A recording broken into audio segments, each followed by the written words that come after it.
샬롬, 좋은 아침입니다. 2026년 3월 15일 매일 성경 순서에 따라서 요한복음 12장 44절부터 50절까지 말씀을 함께 묵상하고 기도하는 시간을 가지도록 하겠습니다. 오늘 말씀의 제목은 예수님을 통해 하나님을 보다입니다. 오늘 말씀을 요약해보면 이 본문은 요한복음을 두 파트로 나눴을 때 전반부에 해당하는 1장부터 12장의 마지막을 결론 내리는 부분입니다.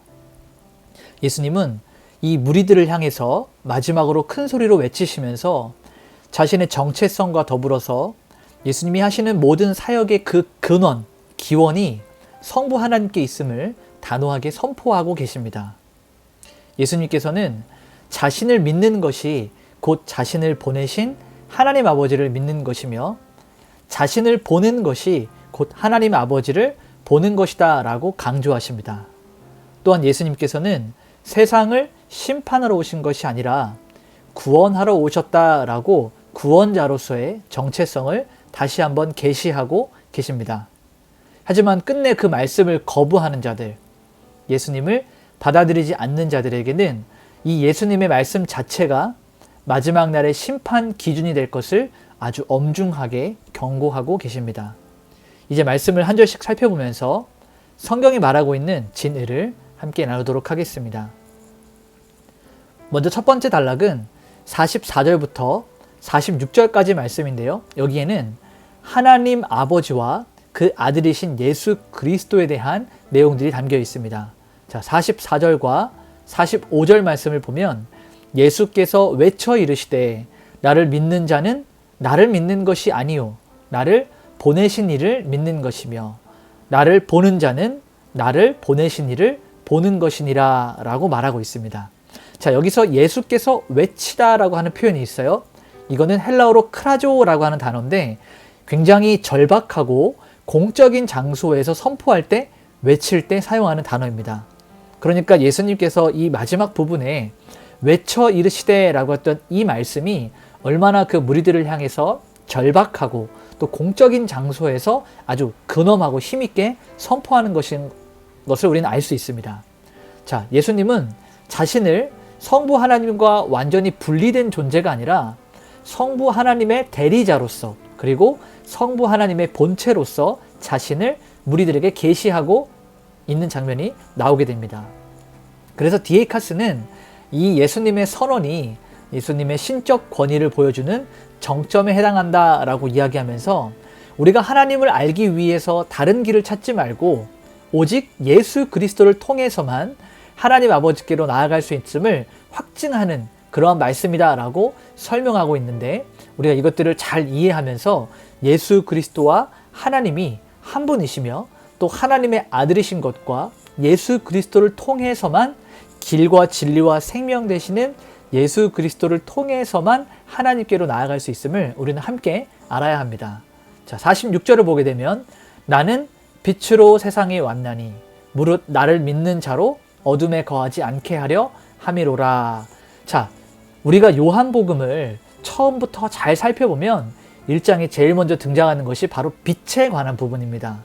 그런데 이 빛에 대한 주제가 요한복음을 두 파트로 나눴을 때 1장부터 12장이 전반부고 13장부터 마지막 장이 후반부인데 이 전반부의 마지막 부분 그리고 전반부의 시작 부분 빛으로 시작해서 빛으로 끝나는 이 생명의 빛에 대한 예수님의 말씀이 잘 기록되어 있습니다. 그래서 예수님을 영접하는 자들은 이 죄와 무지의 어두움에서 벗어나서 생명의 영역으로 그 신분이 바뀌어지는 것을 예수님께서는 말씀하고 계십니다. 자, 두 번째 단락을 보게 되면 47절부터 48절까지 말씀인데요. 여기에는 이 구원을 위한 하나님의 말씀과 심판의 기준에 대해서 설명하고 계십니다. 47절을 보니까 사람이 내 말을 듣고 지키지 아니할지라도 내가 그를 심판하지 아니하노라. 내가 온 것은 세상을 심판하려 함이 아니요 세상을 구원하려 함이로라. 자, 예수님께서 1차적으로 이 땅에 오신 목적 자체를 구원이다 라고 분명하게 선포하고 계십니다. 정죄하기 위해서 누군가를 책망하기 위해서가 아니라 죽어가는 영혼을 살리러 오신 자비로운 구원자이시다라는 것을 1차적으로 우리는 기억을 해야 됩니다. 주님께서 다시 오실 때는 심판자로서 오시지만 이 당시에 1차적으로 이 땅에 오셨을 때는 우리를 구원하시기 위한 구원자로 오셨다라는 사실을 우리 함께 기억하길 소망합니다. 자, 48절을 보니까 나를 저버리고 내 말을 받지 아니하는 자를 심판할 이가 있으니 곧 내가 한 그 말이 마지막 날에 그를 심판하리라 라고 말합니다. 주님께서 직접 심판의 칼을 휘두르지 않으셨어도 이 거부된 진리의 말씀, 그러니까 사람들이 예수 그리스도를 거부하고 예수님을 통해서 전달되었던 하나님의 그 말씀을 거부했던 그 자체가 심판의 근거가 된다라고 하는 것이죠. 그래서 박윤선 목사님은 이 복음의 말씀을 들었는데도 거절하는 것은 스스로가 정죄의 자리에 서는 것이다 라고 설명하면서 마지막 날에 그 말씀이 증인이 되어서 불신앙을 고발할 것이다 라고 이렇게 경고하고 있습니다. 자, 마지막 세 번째 단락을 보게 되면 49절부터 50절까지 말씀인데요. 여기에는 이 영생의 본질에 대해서 다루고 있습니다. 자, 49절을 보니까 내가 내 자의로 말한 것이 아니요 나를 보내신 아버지께서 내가 말할 것과 이를 것을 친히 명령하여 주셨으니. 자, 예수님의 이 가르침에 대해서 예수님께서 설명을 하고 계시는데 자기 자신이 생각하고 자기 자신이 느끼는 대로, 그러니까 주관적으로 전달한 것이 아니라 성부 하나님께로부터 완전하고 완벽하게 위탁받은 하나님으로부터 온 말씀이다, 하나님으로부터 온 계시다라고 하는 것을 완전하게 선포하고 계시는 것입니다. 그러니까 메신저로서 완전한 모델을 되어주셔서 우리에게 보여주고 계시는데 하나님께로부터 받은 것만 전하는 거예요.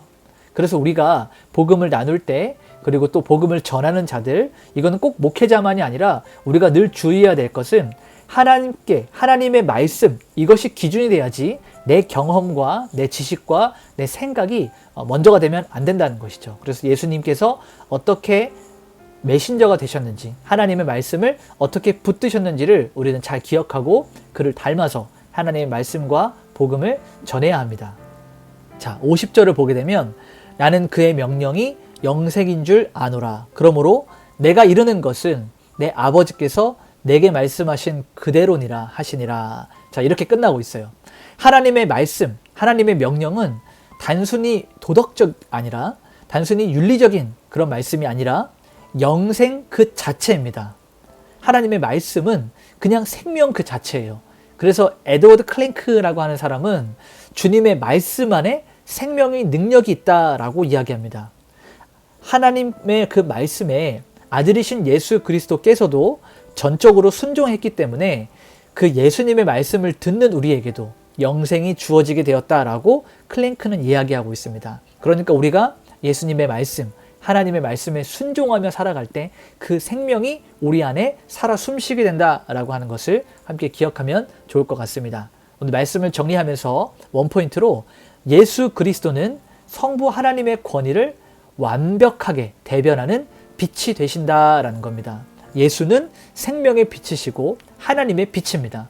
따라서 그분의 입에서 나오는 모든 말씀이 우리를 살리시는 영생의 명령이 되고 또 이를 거부하는 자들에게는 심판의 기준이 된다라는 것을 우리는 기억해야 됩니다. 이제 우리 한번 삶에 이렇게 말씀을 적용했으면 좋겠어요.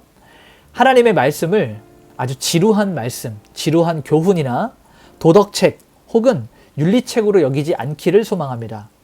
예수님께서는 그의 명령이 영생이다. 다시 말하면 하나님의 말씀이 영생이다 라고 생명이다 라고 말씀을 하셨습니다. 오늘 우리에게 주시는 이 하나님의 말씀이 우리의 영혼을 살리는 유일한 생명이라는 것을 기억을 하면서 하나님의 말씀 앞에 온전히 순종하는 자세를 가질 수 있도록 그렇게 한번 적용해 보시고 우리 같이 한번 이렇게 기도하겠습니다. 하나님, 요한복음의 전반부를 통해서 예수님이 하나님의 아들이시고 생명의 빛이심을 깨닫게 하시니 감사합니다. 우리도 그 빛 안에 거하면서 어둠을 물리치는 영생의 삶을 살게 하여 주시옵소서. 이렇게 기도하시면서 오늘 하루를 하나님께 올려드리도록 하겠습니다. 기도하시겠습니다.